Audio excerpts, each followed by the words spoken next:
Israel और Iran के युद्ध में अमेरिका की सीधी एंट्री हो गई है। रविवार को अमेरिका ने ईरान के परमाणु ठिकानों पर हमला किया। बंकर बस्टर बम से ईरान के परमाणु ठिकानों पर यानी फोर्दो, नतंजा और इस्फाइल पर हमला किया गया। 15 टन की वजन वाले इस वजन बम का इस्तेमाल पहली बार अमेरिका ने किया है। इसके बाद अमेरिका ने कहा है कि ईरान को सीज़ फायर के लिए आगे आना चाहिए। अमेरिकी राष्ट्रपति ट्रंप ने कहा है कि ईरान में तख्ता पलट भी ज़रूरी है। ट्रंप ने सोशल मीडिया ट्रुथ पर पोस्ट करके कहा है कि अगर मौजूदा शासन ईरान को महान बनाने में असमर्थ है तो इसका तख्ता पलट करके ईरान में नई रिजीम की स्थापना होनी चाहिए। ट्रंप ने ईरान को लेकर मेक ईरान ग्रेट अगेन का पोस्ट भी किया है। इधर ईरान भी थमने का नाम नहीं ले रहा है। ईरानी संसद ने हॉर्मुज की खाड़ी को बंद करने पर अपनी मंजूरी दे दी है। हालांकि अभी आखिरी फैसला ईरान की सुप्रीम नेशनल सिक्योरिटी काउंसिल को लेना है। इधर ईरान ने अमेरिका को धमकी दी है। ईरान ने कहा है कि ईरान की पवित्र ज़मीन का उल्लंघन अमेरिका ने किया है। ईरान ने Islamic revolutionary guard core IRGC के प्रवक्ता इब्राहिम जुल्फगरी ने कहा है कि मिस्टर ट्रंप गैम्बलर, आप ये युद्ध शुरू कर सकते हैं लेकिन इसे ख़त्म हम करेंगे। ईरान के कमांडर इन चीफ अमीर हातमी का एक वीडियो भी जारी हुआ है जिसमें उन्होंने कहा है कि जब भी अमेरिका ने अतीत में ईरान के खिलाफ अपराध किए हैं उसे कड़ा जवाब मिला है और इस बार भी वही होगा। इधर अरब की खाड़ी में ईरान की नेवी उतर आई है। ईरानी नेवी के युद्धपोत, मिसाइल लॉन्चर और ड्रोन तैनात हो चुके हैं। किसी भी वक्त किसी जंगी मिशन का आदेश जारी हो सकता है। वहीं ईरान ने कहा है कि नुकसान के बाद भी उसका यूरेनियम एनरिचमेंट का काम जारी रहेगा। इधर इजरायली सेना ने दावा किया है कि उसने ईरान के 6 एयरपोर्ट पर हमला किया है। हमले में 15 ईरानी एयरक्राफ्ट तबाह किए गए हैं और रनवे को नुकसान पहुंचाया है। इजरायली डिफेंस फोर्स ने सोशल मीडिया पर इस हमले की जानकारी दी है। IDF ने बताया है कि ये हमले पश्चिमी, पूर्वी और सेंट्रल ईरान में स्थित एयरपोर्ट पर किए गए हैं। इजरायली सेना ने यह भी कहा है कि रनवे और भूमिगत बंकरों को नुकसान पहुंचा है। इसके अलावा IDF के मुताबिक इन हवाई हमलों में F-16 और F-5 fighter jet, refuelling plane और AH-1 कोबरा अटैक हेलीकॉप्टर तबाह किए गए हैं। ईरान ने अभी तक इन हमलों की पुष्टि नहीं की है। ईरान इजराइल जंग पहले ही विस्फोटक थी। अब अमेरिका के हमलों ने इसे और भड़का दिया है। ईरान के परमाणु ठिकानों पर अमेरिकी बमबारी ने चिंताओं को भी बढ़ा दिया है। संयुक्त राष्ट्र, IAEA, रूस, चीन, यूरोप, हर कोई बेचैन है। संयुक्त राष्ट्र सुरक्षा परिषद की आपात बैठक हुई है जिसमें अमेरिका के हमलों की पर तीखी बहस भी हुई।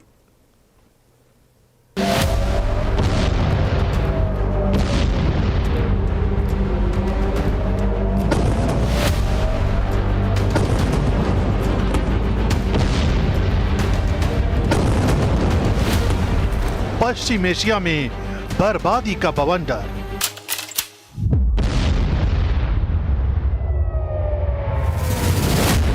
अमेरिका की एंट्री ने बढ़ाई दुनिया की चिंता।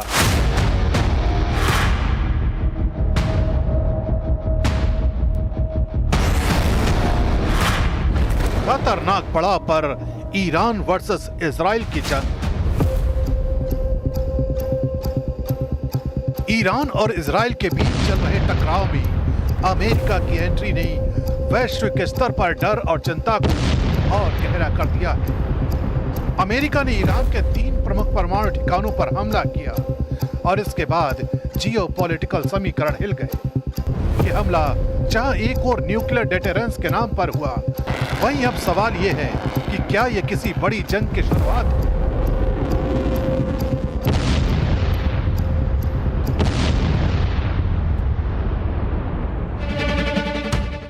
संयुक्त राष्ट्र सुरक्षा परिषद की आपात बैठक में अमेरिका के हमलों पर तीखी बहस हुई। रूस, चीन और पाकिस्तान ने इन हमलों को अंतर्राष्ट्रीय कानून का उल्लंघन बताया।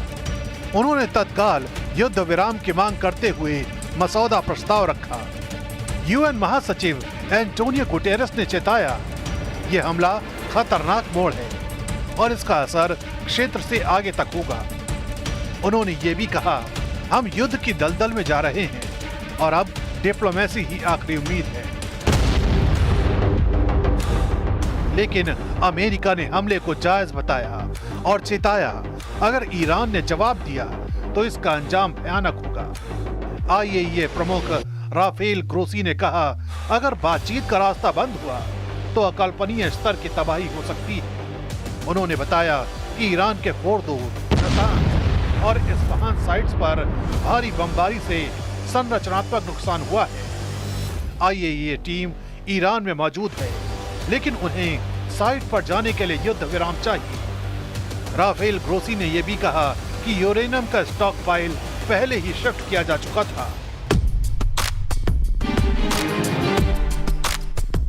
अब सवाल है, क्या आईएईए को निरीक्षण की इजाजत मिलेगी या फिर यह हमला केवल सैन्य कार्रवाई न होकर परमाणु निगरानी व्यवस्था की चुनौती बन जाएगा?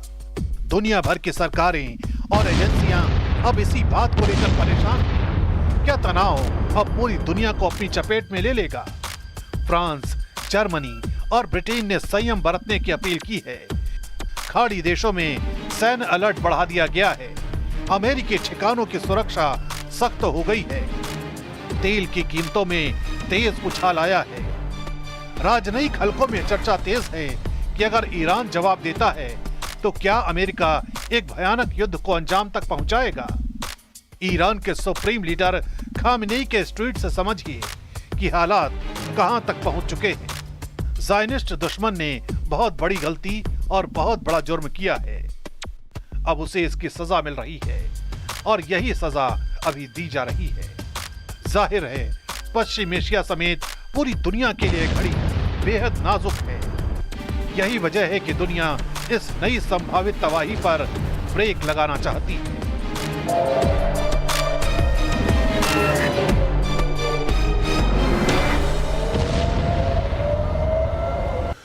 ईरान इजराइल संघर्ष के बीच ऑपरेशन सिंधु के तहत अब तक कुल 1713 भारतीयों को सुरक्षित निकाला गया है।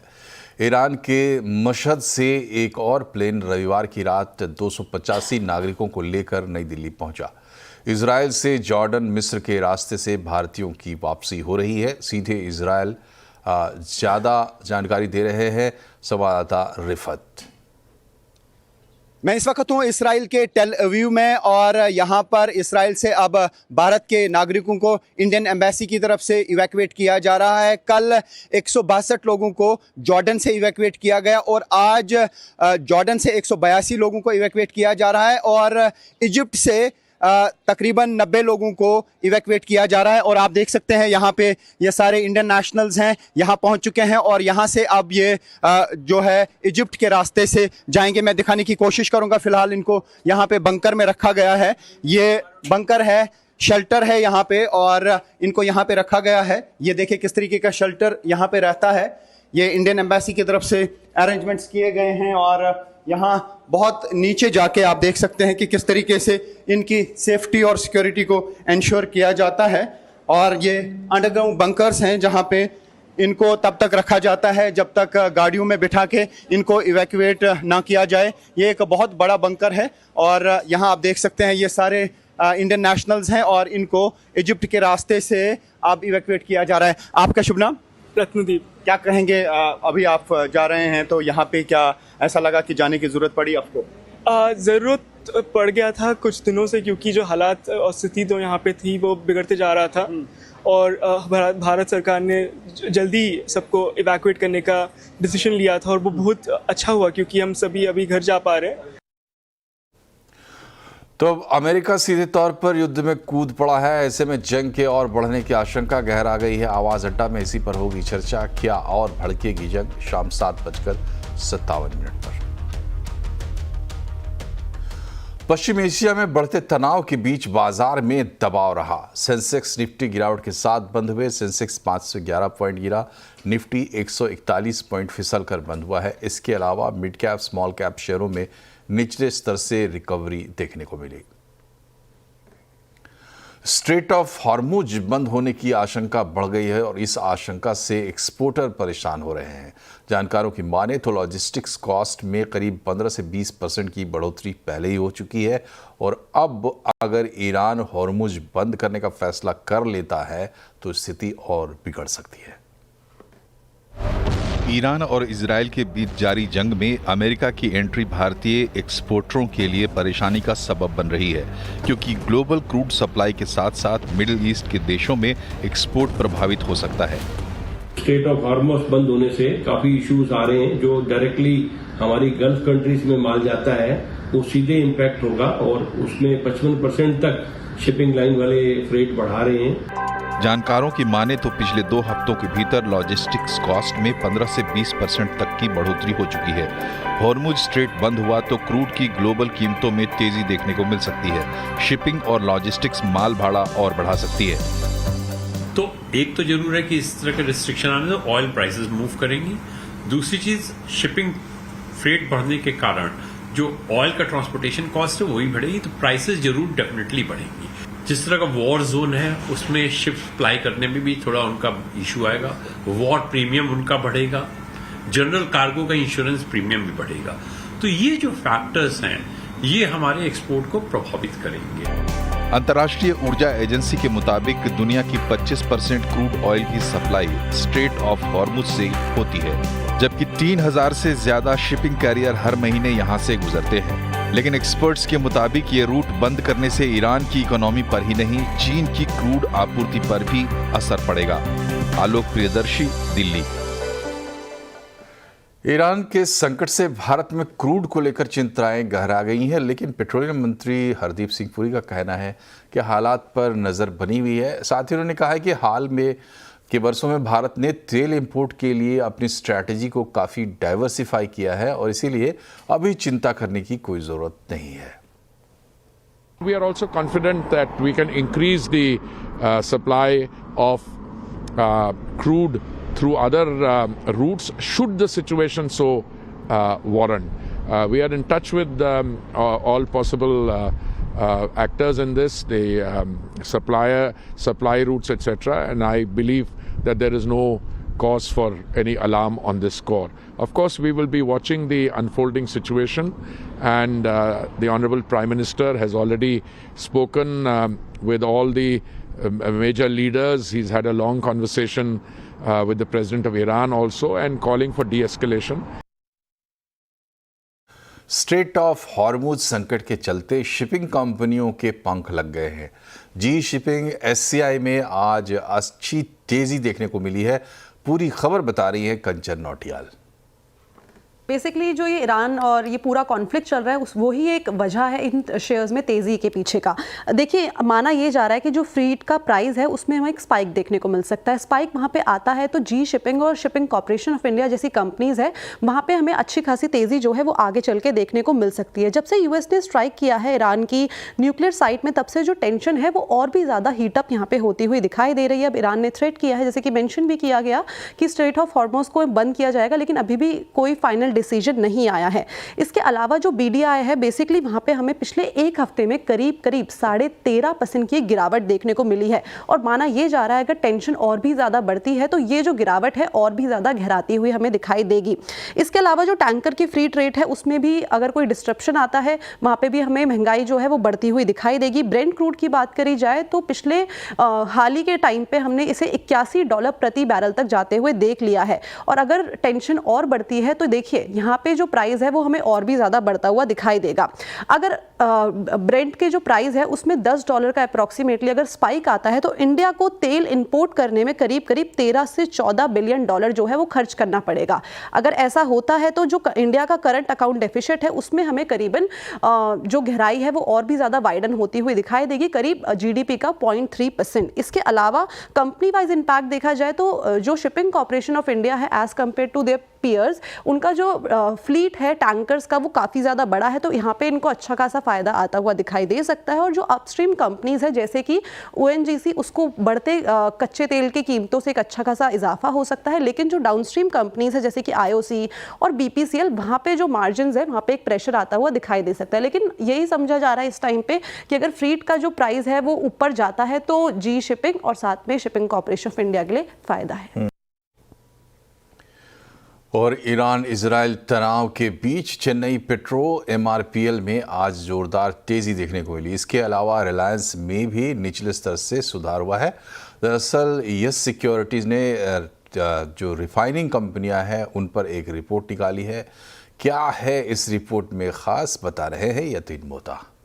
कंपनीज हो या रिफाइनिंग कंपनीज हो, दोनों ही फोकस में है। लेकिन जो रिफाइनिंग कंपनीज की हम लोग बात कर रहे हैं, जैसे वो MRPL हो, रिलायंस इंडस्ट्रीज़ हो या चेन्नई पेट्रो हो, इनका एक बड़ा बिजनेस जो है क्रूड को प्रोसेस करके सीधे सीधे बेच देना एक मार्जिन पे। तो इनको कोई पर्टिकुलर पेट्रोल पंप का रिस्क नहीं होता कि भाई अगर पेट्रोल पंप के दाम में बढ़ोतरी या कटौती होती है तो इनको कोई फ़र्क नहीं पड़ता। इनका केवल प्योर रिफाइनिंग का बिजनेस है। और जिस हिसाब से पिछले दिनों में इतने जियोपॉलिटिकल इश्यूज़ हुए हैं, आप देखेंगे कि यूरोप में और ग्लोबली डीजल की मांग बढ़ गई है और डीजल में जो टाइट सप्लाई है उसके कारण जो GRMs हैं यहाँ बढ़ते हुए नज़र पड़ रहे हैं। इनफैक्ट यूरोप में अगर आप देखें तो इनका जो ATF मार्केट है और जो डीजल मार्केट है, यहाँ स्प्रेड्स जो हैं 30% तक उछले हैं पिछले एक ही हफ्ते में।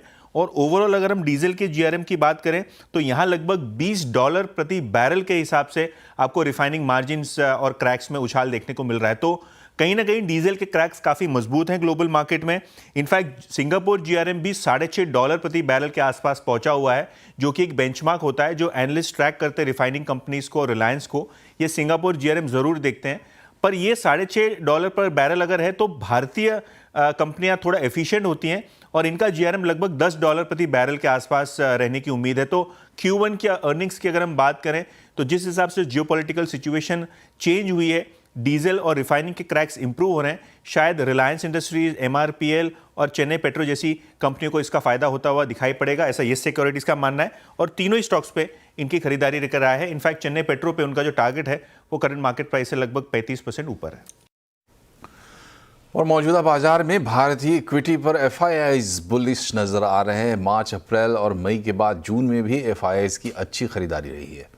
Financial services, chemical, oil and gas जैसे स्पेस में FIIs का निवेश बढ़ा है, जबकि FMCG, पावर जैसे सेक्टर में उन्होंने पैसा निकाला है। पूरी डिटेल बता रही है मिताली जैन। तो FIIs का कमबैक होता हुआ नजर आया है। जून के अभी 5 दिनों में, जो 16 जून से 20 जून में हमने देखा करीबन 8700 करोड़ की बाइंग करी है FIIs ने। हालांकि जून के जो पहले 15 दिन थे वहां हमने देखा कि FIIs ने कंटिन्यूस सेलिंग का एक मोमेंटम दिखाया था। वैसे ही हम मार्च, अप्रैल और मई पे नज़र डालें तो कंटिन्यूस पॉजिटिव एक नेट बाइंग का फिगर सामने आ रहे थे जहाँ FIIs ने अपने इंडियन मार्केट्स में पैसा लगाया था। मार्च में आप देखेंगे करीबन 2000 करोड़ की बाइंग, अप्रैल में भी 2735 करोड़ की बाइंग हुई थी और मई में देखा तो ये फिगर जो है करीबन 12000 करोड़ तक पहुंचता हुआ नजर आया था। लेकिन जून के स्टार्टिंग के 15 डेज में करीबन 5000 करोड़ की इन्होंने नेट सेलिंग करी है और DIIs अभी तक जो है यहाँ पे इंडियन मार्केट्स में अपना भरोसा कायम रखे हैं। FIIs का जो लौटने का सिलसिला है, एक्सपर्ट्स का मानना है कि अब इन्हें काफ़ी अच्छे ल्यूक्रेटिव लग रहे हैं इंडियन मार्केट्स और रीजंस जो उन्होंने दर्शाए है वो है अच्छा मॉनसून, साथ ही RBI की पॉलिसीज़ के कारण जो लोन में रेट कट्स आए हैं, मजबूत कंजम्पशन ट्रेंड्स भी देखने को मिल रहे हैं, साथ ही इंफ्रास्ट्रक्चर को पुश दिखता हुआ नज़र आ रहा है और ट्रम्प टैरिफ टेंशन भी अब ज़्यादातर कम होती हुई नज़र आ रही है, जिसके कारण अब FIIs वापस इंडिया में लौटते हुए नज़र आ सकते हैं। FIIs ने इन 15 दिनों में कहाँ पैसा लगाया है, उन सेक्टर्स में financial services, chemicals, oil and gas शामिल है। साथ ही जो सेक्टर्स जहाँ से उन्होंने अपना पैसा निकाल लिया है उनमें प्रोमिनेंट नाम है FMCG, पावर और कंज्यूमर ड्यूरेबल्स। एक एक करके नज़र डालते हैं कि कितना पैसा FIIs ने यहाँ पे लगाया है और कितना पैसा यहाँ से निकालते हुए नजर आया है। तो 15 जून तक FIIs की खरीदारी फाइनेंशियल सर्विसेज में करीबन 4685 करोड़ के आसपास रही, केमिकल्स में भी करीबन 1405 करोड़ के आसपास इन्होंने बाइंग करी है। साथ ही oil, gas and fuels, capital goods और रियलिटी यहाँ पे चुनिंदा ऐसे सेक्टर्स है जहाँ FIIs ने अपना स्ट्रॉन्ग बाइंग सिग्नल दिखाया है। अब कहाँ हुई है बिकवाली और कितनी हुई है बिकवाली उस पर नजर डालें तो FMCG में करीबन 3626 करोड़ की सेलिंग, पावर सेक्टर में देखा करीबन 3000 करोड़ की सेलिंग नजर आई है, कंज्यूमर ड्यूरेबल से भी उन्होंने पैसा निकाला है। साथ ही IT और कंज्यूमर सर्विसेज भी कुछ सेक्टर्स है जहाँ से FIIs ने अपनी जो सेलिंग मोमेंटम था वो बरकरार रखा है। तो ये थी FIIs की 1st to 15th जून की बाइंग और सेलिंग स्प्री की एक छोटी सी रिपोर्ट। और यहाँ रुकते एक छोटे से ब्रेक के लिए खबरें भी और भी बने रहिए हमारे साथ।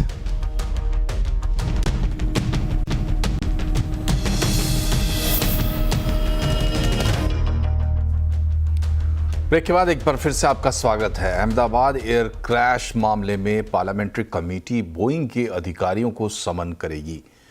पूरी खबर जानने के लिए बात करते हैं आसिफ मनचंदा से।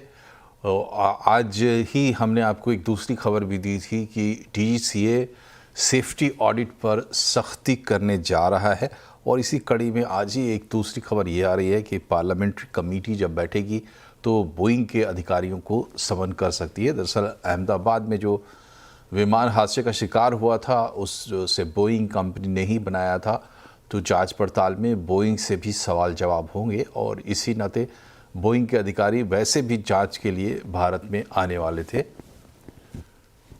तो अहमदाबाद प्लेन क्रैश के बाद तमाम तरह से तो ये खबर हम फिर से आपको बताएंगे डिटेल में। फ़िलहाल बताते हैं कि दूर दराज के इलाकों में सस्ती दर पर बिजली पहुंचाना अब आसान होगा। असल में टाटा पावर ने दिल्ली में देश का पहला माइक्रो सब स्टेशन शोकेस किया है। क्या फ़ायदा होगा इसका? टाटा पावर के HC शर्मा से बात की असीम मनचंदा ने। ये सबस्टेशन जो है बहुत हाई वोल्टेज लाइंस होती हैं, उनसे डायरेक्ट टैप करके ऐसे वोल्टेज पर कन्वर्ट कर देता है जो घरों में हमारे यूज़ होती है, जो कि जैसे कि 132 kV लाइन से ये डायरेक्ट घर में यूज़ होने वाले वोल्टेज तक कन्वर्ट कर देता है, जिससे कि रिमोट एरियाज़ में छोटे छोटे हेलमेट्स में बिजली देना बहुत आसान हो जाए। और स्पेसिफिकली ये काफ़ी कॉस्ट इफेक्टिव भी है दूसरों के सबस्टेशन के मुकाबले।